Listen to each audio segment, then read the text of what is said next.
What's up, you guys? I want to make a video today that I think will help a lot of people out. There might be one out there already. I'm not really sure, but I figured it out. So I have upgraded my headlights. I've got the hood pop, but you've got the two main driving lights there, and then your auxiliary beams over here, whatever you want to call them, like kind of like fog lights or just running lights essentially, because they don't really put out too much light. I have upgraded mine to LED. This one is not plugged in right now because I'm working on that dust boot. But the thing is, I'm also doing halos and, you know, some switchback brows up there and all kinds of stuff. So I want to be able to turn my headlights off when the Slingshot is on. Whether I've just got the key on or if I've got the key on and the engine running, I want control of my headlights. I don't care about them always being on with the switch. I just want them, basically, I don't need to turn them on manually, like, you know, when the Slingshot's off, like right now. I just want to be able to keep them off when the Slingshot is on. So right now, as soon as you turn the key, they come on. There's nothing you can do about it. What you can do is you can go to that really expensive, ungodly overpriced website that I won't mention that sells modifications for Slingshots, and you can pay about $100+ for some kind of harness that plugs into the headlights, and then you've got to run a bunch of wires, come up to your fuse box. You have to do all this regardless. All this right here. This looks like a lot of work, but it's really not, and I promise you that. I'll get into that in a second. Okay, guys, I wanted to stop the video for a second to kind of go back on what I just said. I thought that pre-made harness had to plug into the headlights themselves and then come back and be wired up. That's not true. It actually just involves some fuse box work and then the other stuff that you see me do, minus the soldering. So if you're not comfortable with soldering or, you know, snipping into the factory wires, I guess it would be a better option. But aside from that, I personally think the way I did it is the way to go. It's literally free. Only thing you got to pay is just, you know, if you don't have a couple switches and some wire. So essentially you're just buying some wires and a switch, which is dirt cheap. I mean, $20 will get you the factory weatherproof switch and more than enough wiring to do this whole thing on multiple slings. I don't want to do that because that's a ripoff, as with most of the stuff on that website, unfortunately. I'm not knocking them. They sell some great stuff. I've ordered it from them before even. So what I'm going to show you, I don't want to say quick, but it's a pretty quick way of how to control your headlights. Now, there's two different ways you can do it. You can have all four on one switch, or you can have the two main headlights right here on one switch and then the two outer headlights on another switch. That is completely up to you. I think I'm personally gonna do it on two different switches because I don't know, I feel like it would just look cool, you know, having the two outer lights on during the day and then save my main headlights for when I need it. Again, I'm running LED headlights, so those are kind of a hit or miss on longevity, so anything I can do to boost their life, as well as increase the, you know, if your Slingshot sits for a while, as soon as you turn that key on, all four of these headlights are blaring before it tries to start. So that's a lot of battery going right there. So on top of being able to just prolong the life of the bulb, you can make your front end lights look cooler, you know, if you've got halos or any kind of auxiliary lighting, and yeah, all that good stuff. So here's what you got to do. So this looks like a daunting task. It's not. This plastic panel, give you something you're a little more used to seeing. Something kind of like this. So what you're gonna do, there's two screws here that hold your fuse panel in, and it goes in from the bottom like this. So you got to take all this stuff off. There are two bolts right here, and then this thing comes out like this. Move it out of the way, and then there is a screw here, and then down here there's a screw there. Then you can get this thing out of the way. Super simple. Looks, like I said, it looks like a lot, but it's not. So then what you are left with is your fuse panel dangling. You have access to all this wiring. Now, I have a 2019, so you are responsible for this part of finding out what you have. 2019s have two headlight relays from the factory. I believe the earlier models had one relay controlling all four. If you only have one relay, then you can only control all four with one switch. You can't do it separately. But in my case, I have two relays. If you have the recall done for the headlights, then you should have two relays, and then you can do two separate switches if you want. But either way, whether you have one or two relays, figure that out, because you got to do it to both relays if you want both headlights off, both sets. So this is my main headlight relay right here. See, it's just a little 4-pin micro relay. This one is my auxiliary lights, which are the two outer ones. Okay, I am sorry for the camera angles here, so you have to bear with me. So each of these blue clips represents a row of relays. So like this blue clip right here is this whole first row. This blue clip right here is the second row. This is super simple. I shouldn't have to explain this, but I am, just to be safe. So we are gonna work with the third and fourth one because my main and auxiliary headlights are in the third and fourth one. So your main headlights, mine, I'm gonna keep saying mine because I don't know the differences in years, but my main one, top one right here, there's a thin black wire going to it. You've got your 4 pins right here. It is going to this top left pin. It's a really thin black wire. It's the only one on each relay. The other ones have like a thicker yellow one, a pink one, so on and so forth. So here you are responsible for finding this wire because it does look a little confusing, I will admit that. This wire right here is for my main headlight relay. This wire right here is for my auxiliary headlight relay. So you're gonna get those two wires and make sure you have the right one, because there is gonna be one right next to it, but it goes to the top relay. We're working with the second relay on the auxiliary one. And I wish I could get you guys a better camera angle, but I really can't. So with those two wires, you are simply going to take them, we're gonna chop them. So I'm just gonna do the one. I'm gonna put that relay back in there. And then when I turn my key on, only my outside headlights, well, actually, the outside ones won't come on because I don't have that relay in. But you can see my top ones didn't, or my middle ones did not come in. Now if I touch that wire together, headlights come on. You see that? Touching it together, taking it apart. Really simple. Now all you gotta do, extend those two wires to wherever you want to put a switch, put it on a switch. That's literally it. It's that simple. People are paying over $100 for a headlight harness where you still have to do this, most of this, and more work if you ask me. That blows my mind. It's that simple. Chop that one wire. So for the secondary headlights, let me get that one. I'm gonna put that relay in, but these ones shouldn't come on now. Nope. So we're good.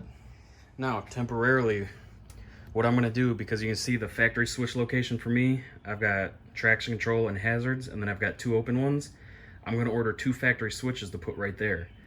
That way they're out of the way, but they're easy to access, but they're not gonna be easily, bumped like up here. Gotta take your radio stuff out, which isn't too bad. I'm not gonna show that because it will vary depending on what radio and stuff you have, so look that up. There's plenty of information out there on that, I know that much. Get my wire strippers. Now I actually have 2 kinds. I have these, which I can go from the front, and then I have these where you gotta kind of get to the side of the wire. Don't know if I'm gonna have enough wire to use with these ones. Oh yeah, just barely, but just to be safe, these are gonna be easier for me to use.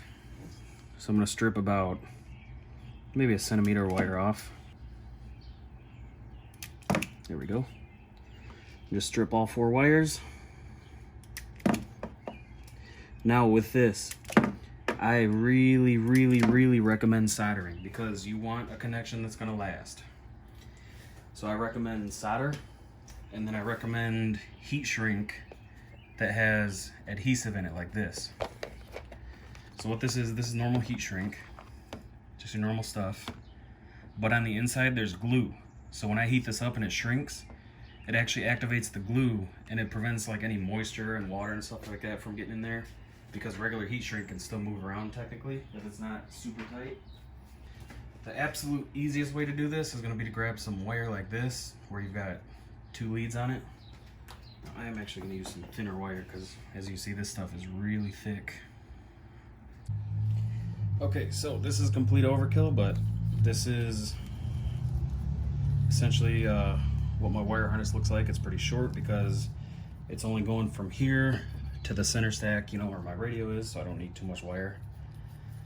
I've got 2 red wires and 2 black wires, so I'll just use the red for one and the black for the other so I know which one's which. And then I'm just gonna literally just, on one end, I'm gonna have 4 of these on there. These will plug right into the switch. And I don't really need that side to be waterproof because it's gonna be inside of the center console. And then on these ones, I will be heat shrinking and using solder. So I'm just gonna take each wire, cut about 1/2 inch off of insulation. Doesn't have to be perfect. You can use more, you can use less, just whatever you're comfortable with. Take some heat shrink. I don't need it to be this long, so I'll cut these in half and then slide these over the wires. Now, if you've never used heat shrink before, it's super easy to work with, but you can't be a dummy like I do more often than I want to admit and forget to put it on after the wiring or after you soldered, because you can't cut the heat shrink because then it can't cut it open because that makes it useless. So you gotta have your heat shrink on the wires and make sure you get it plenty far enough away because the heat from the soldering gun will heat up this area. So if you have them up here, your heat shrink will start to shrink. You won't be able to get it over the wiring. Now, because we are just doing 2 separate switches, it doesn't really matter which one's which. Just make sure red goes from one to the other and black on the other one. You could even run a whole new ground wire. Like if you didn't want to use these 2 and you just wanted to run 1 wire, you could solder onto this one that goes to the relay and then tap into a ground somewhere right by your switch. Then you only got to run 1 wire per ground, so 2 wires max instead of 4. So that's another option. But I'm going to keep it as factory as possible. But keep your key off while you're doing this, because you do not want to short anything out.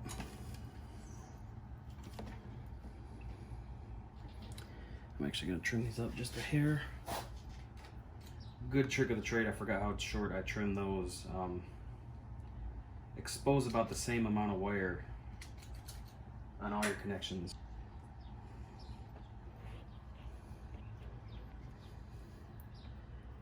There we go. So just to protect anything from super hot solder, I will drop cloth right below this. You want to make sure you don't really have any like frills of wires hanging out to the side, because that'll just make it hard to connect your heat shrink. Now be careful because that will be hot. Not live, I mean like hot, like physically hot. You really want to take your time on this because you want a good connection.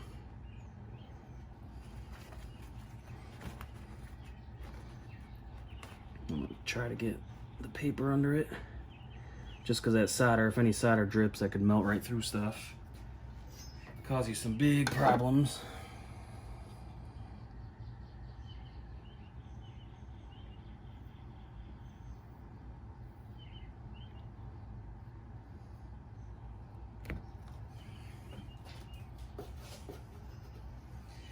Now again, the good part about this is that these are just low voltage, low current grounds.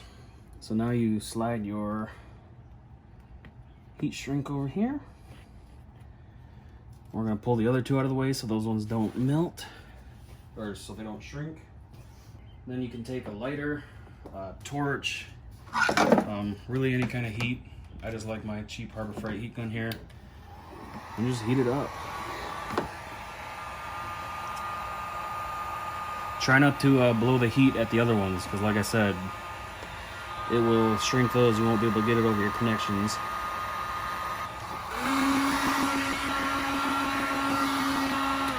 Now with this heat shrink, I apply a little bit more heat than normal, strictly because this adhesive in here. You really want to get that stuff tacky so it sticks.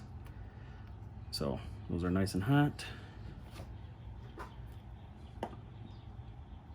And you can usually see that adhesive actually kind of gooing out the ends here. Might not be able to see it on camera, but it's there. A buddy of mine introduced me to that over one of the car forums, and I have been in love with that stuff ever since.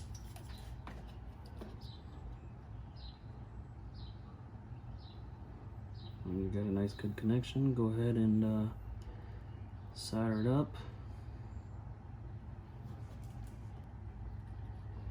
Just twist it really tight if you can.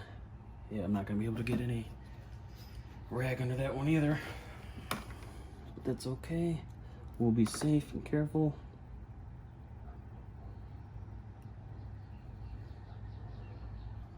Now you also want the stuff to cool down before you slide your heat shrink over, because it will, like I said, start to melt the heat shrink and you won't be able to get it all the way over, and that sucks. So there you go, we got 4 closed up connections there.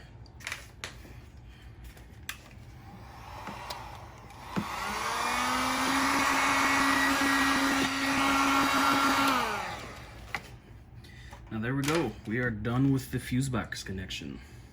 Let me turn the key on and show you that these work. No headlights, so I connect black to black. We have the outer headlight, see over there? And then red to red, we have the inner headlight. That's simple, you guys. Okay, so now that we have this part done, you can actually run these wires if you want. That would probably make it a little bit easier. Actually, yeah, I'm gonna do that first. Okay, it literally took me like 30 seconds to pop the screws out and then pull my wires through. So I've got plenty of slack to either put them down here with these switches or down here. I'm gonna put them down here, but I do not have the replacement switches yet. So temporarily, I'm gonna use my red switches. And you can see there's plenty of spots if you're looking through from the other side to fish your wire through. I didn't need any special tools or anything like that. I just kind of got like a thing of insulation tape in there, but it kind of fell down, but pulled it right through there. You can see straight through. So now I'm gonna go ahead and put this stuff back together. So you've got 2 of these. These are for the PCM. You've got 3 of these, which hold that black plastic piece on.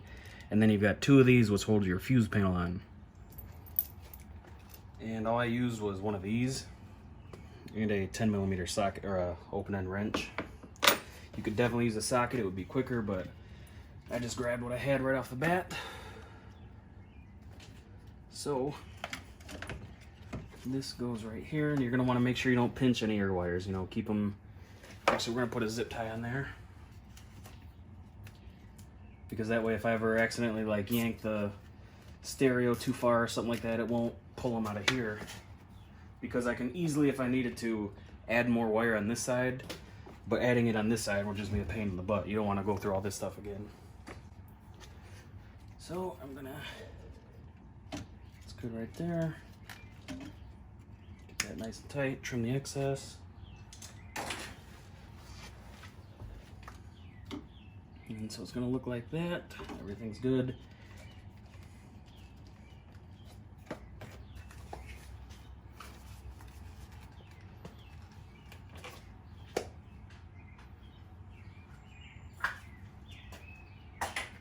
Now on this piece, right back here, there was a big wire harness right here. And when I pulled it off, it pulled this little Christmas tree clip off. So I'm gonna throw that back on. So I'm gonna push that back on. This is really no big deal though. This is not gonna go anywhere. But just to have it as factory as possible, I'm gonna push it back in, just kind of guide it with my fingers. There it goes. Okay, that was the trickiest part, to be honest with you. So now we're gonna take these 3 screws, or whatever you wanna call these. This is what they look like. These hold this plastic part on. So one goes right here. One goes back here a little. Actually, these are a T40. This thing's a pain in the butt, so if you have like a screwdriver or something longer. And then that last one goes in this little kind of opening right here. There's only one spot for it, so you can't miss it. There's not like 10 holes down there or something. And they should not be hard to thread in. If you're fighting it, then you're probably cross-threading it.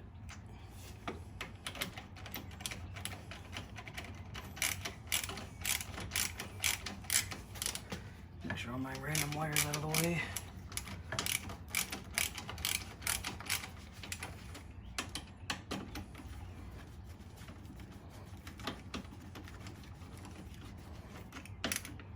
So there's that. Now I'm gonna do the fuse panel, which takes these. These are an H.i.d, according to my bit set. I don't know what that is, but I'm pretty sure it's an Allen. Just a regular Allen head. Get it kind of snug down and then get your other side threaded in.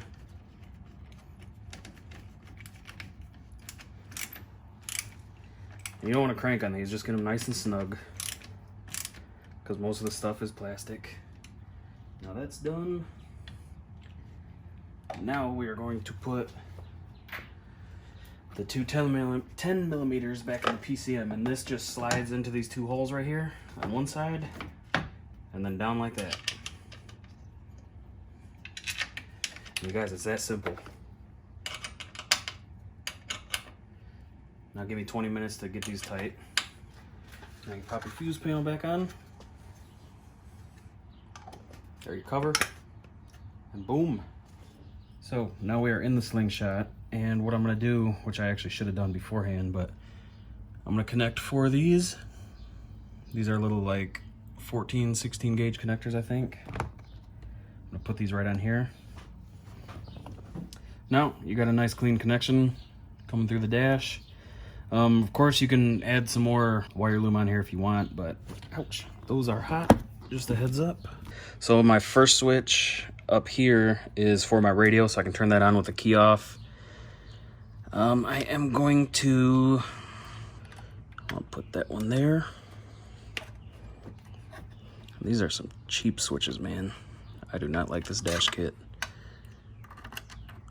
If you scroll way down in my videos, I actually make a review of this kit. Not happy for the price I paid, that's for sure.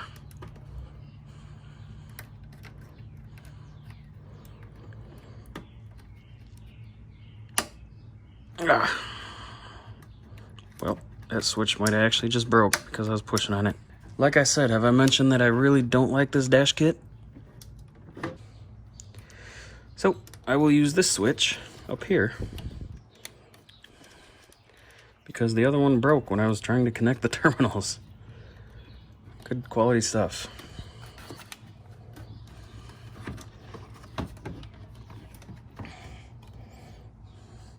So this one's my radio, so I can turn this off, and it's cool too because if I have it on, I can turn the ignition on, and then if I turn it off when the ignition, if I turn it on when the ignition is on, like when the Slingshot's running, I can leave the radio on, you know, if I'm playing my phone or something like that. So that's a cool little feature. But these two right here are for the headlights, so the headlights are off. Key on, left switch. Now again, this light is not hooked up, so that's why you're only seeing one light out of the two. Second switch, both switches.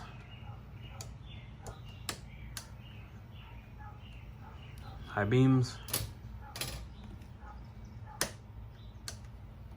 High beams with the outers off.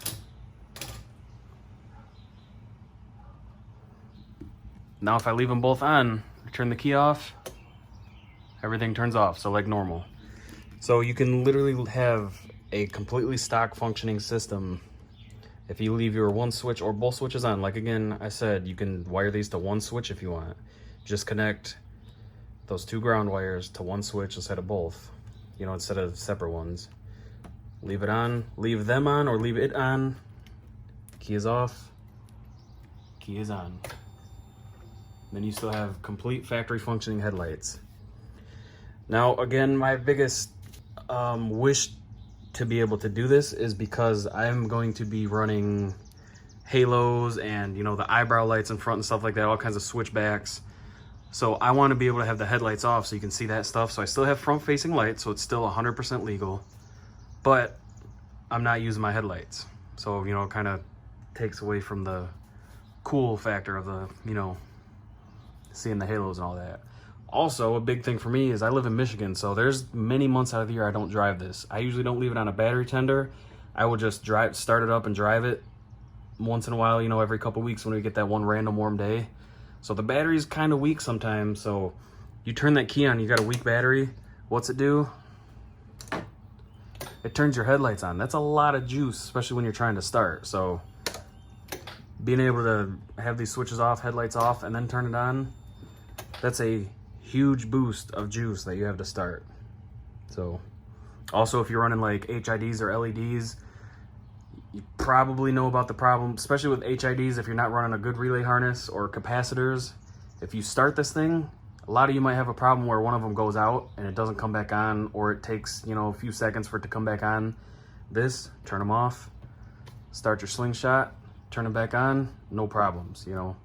I wanted a way to turn them off, and I was not gonna spend over $100 on this stupid harness where I still had to do 90% of what I did. I hope this helps some people out. I do apologize if there's some weird angles. You know, I'm doing this on my own with just a little gimbal to hold my phone.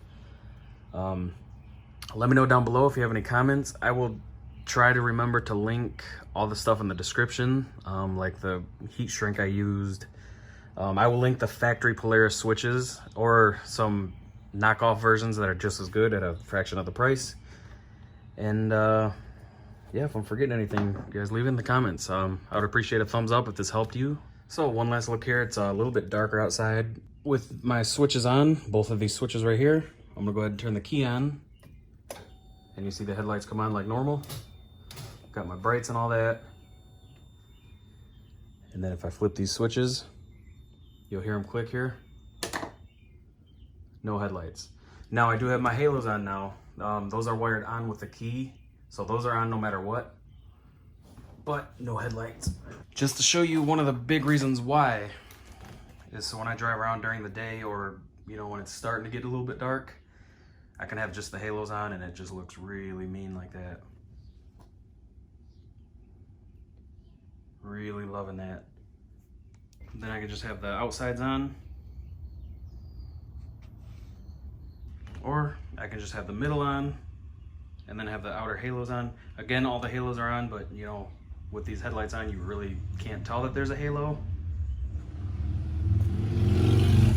And of course, everything on. So all 4 headlights and all 4 halos. But that wraps this video up, guys. I hope this helps somebody out. Like I said, I would definitely appreciate a thumbs up. It helps me out, and it's very minimal effort for you guys. Let me know if you have any questions or comments. I try to read them all, try to get back as quick as I can. Sometimes I miss them. Go ahead and leave another comment if it's, you know, important and you need me. But thanks for watching.